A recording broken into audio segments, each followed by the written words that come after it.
আসসালামু আলাইকুম। গড়ের বাজার বিডি পেজের অ্যাডমিন বা ওনার জামশেদ মজুমদারের পার্সোনালি যখন নাকি সে বাংলাদেশে ইন্টার করে একজন ইসলামিক স্কলার হিসেবে, তখন পার্সোনালি আমার তার কথাবার্তার ধরন এগুলো আমার ভালো লাগতো না। কিন্তু কখনো নিজের ভালো না লাগা দিয়ে একটা মানুষকে জাজ করা উচিত না বা তার সম্পর্কে কথা বলা উচিত না। একজন স্কলারকে সবাই পছন্দ করবে সেটা বিষয় না। তো বিষয়টা হলো একজন মানুষ তার মতো করে ধর্ম প্রচারণা করবে, সেটা স্বাভাবিক, ঠিক আছে। মানুষকে এর আগেও দেখছি তাকে ডিমোটিভেটেড করে ইসলামিক কিছু সিস্টেম বা কিছু রুলস ফলো করার ক্ষেত্রে, সেটা আগেও ফলো করছি, কিছু বলিনি। বাট এবার দেখা যাচ্ছে সে ফিলিস্তিনের ইস্যুটা নিয়ে টোটালি মানুষকে পুরা বাংলাদেশি মানুষগুলোকে বিশেষ করে সে ডিমোটিভেট করতেছে। সে বলে যে যতবারই আমি দেখছি যে তারা প্রতিরোধ করার ক্ষেত্রে কোনো আঘাত করছে, ততবারই তারা হচ্ছে আরও বেশি অতিরিক্ত ক্ষতিগ্রস্ত হয়েছে।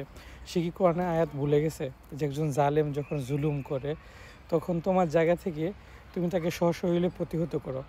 সশরীরে প্রতিহত করার মতো যদি তোমার অ্যাবিলিটি না থাকে, যেটাকে বলা হচ্ছে ফেআলি আরবি ভাষায়, তো সেটাকে যদি করার মতো শক্তি না থাকে, তাহলে তুমি হচ্ছে কৌলি, তাহলে হচ্ছে মুখে মুখে তুমি তাকে প্রতিহত করো। তাও যদি তোমার অ্যাবিলিটি না থাকে, লাস্ট মোমেন্টে হচ্ছে নাফসি, তুমি তোমার অন্তরের মাধ্যমে তাকে ঘৃণা করো। হে আলেম, আপনি কি ইহুদিদের দালাল? আপনি এই হাদিসগুলিও কি ভুলে গেছেন? আপনি কোন ধরনের সহি হাদিস পড়ে আলেম হয়েছেন যে আজকে আপনি হচ্ছে কোরআন এবং হাদিস ভুলে মানুষকে ডিমোটিভেট করেন? আপনি বলেন যে যতবারই দেখেছি প্রতিরোধ করার ক্ষেত্রে আক্রমণ করা হয়েছে ততবারই হচ্ছে ক্ষতিগ্রস্ত হয়েছে। কে আল্লাহর উপর ভরসা নেই? মানুষ যতক্ষণ না পর্যন্ত নিজেরা আগায় যাবে, নিজেদের কাজ নিজেরা করবে, ততক্ষণ পর্যন্ত আল্লাহর সাহায্য আসবে না।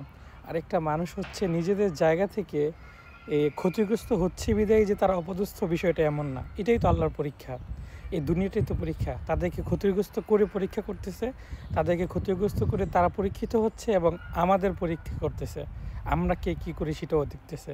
আমাদের বিন্দুমাত্র ইমান থাকলেও তো নিজেদের জায়গা থেকে হচ্ছে আমরা যদি শারীরিকভাবে না পারি, মুখ দিয়ে না পারলে হচ্ছে আমাদের অন্তর দিয়ে এখানে আমাদেরকে জড়িত হতে হবে।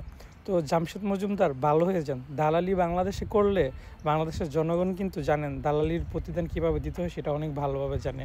ভালো হয়ে যান, সময় আছে। ইহুদিদের দালালি করবেন তো বাংলাদেশের জনগণ একেবারে সুন্দর মতো শায়েস্তা করবে। সময় থাকতে ভালো হয়ে যান, ঠিক আছে।